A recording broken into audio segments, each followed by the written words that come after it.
दोस्तों, आप लोग सुन रहे हैं ओट्स की कहानियाँ। कभी ना कभी किसी ना किसी को किसी से तो प्यार हुआ ही होगा। मुझे भी हुआ था, लेकिन इंसानों से नहीं, बल्कि एक जिन्नात लड़की से। मुझे पता है आप लोगों को जानकर हैरानी होगी कि एक इंसान को जिन्नात लड़की से प्यार कैसे हो सकता है।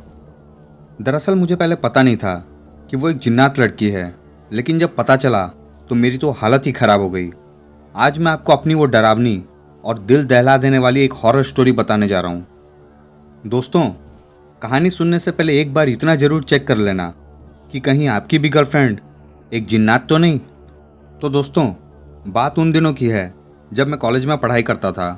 उन दिनों मैं सिर्फ पढ़ाई में ही ज़्यादा ध्यान लगाता था। लड़कियों से हमें ज़्यादा मतलब नहीं रहता था। मैं घर से सीधे कॉलेज और कॉलेज से सीधे घर जाता था, और शाम को पार्क या बाज़ार में घूमने के बजाय मैं लाइब्रेरी में या घर में किताबें पढ़ता था। कुछ दिनों बाद मुझे लगा कि कोई लड़की मुझे रेगुलर फॉलो कर रही है। वह मुझे कॉलेज कैंपस में, लाइब्रेरी में, कैंटीन में, हर जगह दिखने लगी थी।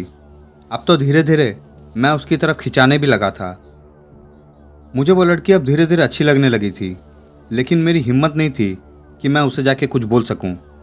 और एक दिन मैं पहली बार अपनी क्लास छोड़कर कॉलेज के कैंपस में बैठा हुआ था, वो भी एक कोने में, पूरा सन्नाटा, और वहाँ कोई आता जाता भी नहीं था। तभी वो लड़की अचानक से मेरे सामने आ गई और मेरे ही सामने आकर बैठ गई। अब तो मेरी सांसें ही जैसे रुक गई हो। वो धीरे धीरे मुझसे बात करने लगी। मैं भी धीरे धीरे उससे बात करना शुरू कर दिया। फिर ये सिलसिला लगातार चलता रहा। वह मुझे कभी भी, कहीं भी, किसी भी जगह मिल जाती और मुझसे ढेरों बातें करती। लेकिन कभी कभी मैं उससे उबता तो मैं कहता कि यहाँ से चले जाओ, लेकिन वो गुस्साने लगती और जाती भी नहीं थी। ऐसे ही चलते चलते बड़ा वक्त बीत गया। अब मैंने सोचा कि अब मैं उससे अपने दिल की बात कह दूं। बस मुझे अब एक अच्छे मौके की तलाश थी। फिर वो लड़की मुझे वहाँ से एक सुनसान इलाके में लेकर चली गई। मुझे कुछ अजीब सा लग रहा था और मन में ख्याल भी बड़े अजीबोगरीब और डरावने आ रहे थे। तभी एक बरगद के पेड़ के पास एक वीराने में जाकर हम दोनों रुक गए और वो बोली, ये मेरा घर है, अब तुम भी मेरे साथ यहीं रहोगे। मुझे तो पहले ये एक भद्दा मजाक लगा, लेकिन जब मैंने उससे पूछा कि हम इस पेड़ पर क्या करेंगे, तो वो गुस्साने लगी। और वो गुस्सा होते हुए धीरे धीरे वो अपने असली रूप में आने लगी। और जब मैंने उसके असली रूप को देखा तो मेरी हालत हद से ज़्यादा ख़राब हो गई, क्योंकि वो लड़की नहीं, एक जिन्नात थी। अब तो मुझे अपनी किस्मत पर भी रोना आ रहा था। मैं चिल्लाना चाह रहा था, लेकिन मेरे मुंह से कोई आवाज़ नहीं निकल रही थी। मैं भागना चाह रहा था, लेकिन चाह कर भी मेरे कदम उस जगह से हिल नहीं पा रहे थे। मैंने अपने हाथों को हिलाना भी चाहा, लेकिन चाह कर भी मेरे हाथ हिल न सके। शायद मैं पूरी तरीके से उसके कब्जे में आ चुका था। मेरी सारी कोशिश बर्बाद होती जा रही थी। और उसके बाद मेरे ऐसे चेहरे को देखकर उसने मेरे ऊपर थोड़ी दया की। वह जिन्नात लड़की अब अपने पूरे रूप में आ चुकी थी, बेहद डरावनी और ख़तरनाक लग रही थी। और उसने मुझसे कहा कि तुम मुझे बहुत अच्छे लगते हो और तुम अब यहाँ से कहीं नहीं जा सकते। अब तुम भी मेरे साथ यहीं पर रहोगे। मुझे कुछ समझ में नहीं आ रहा था कि करूँ तो करूँ क्या।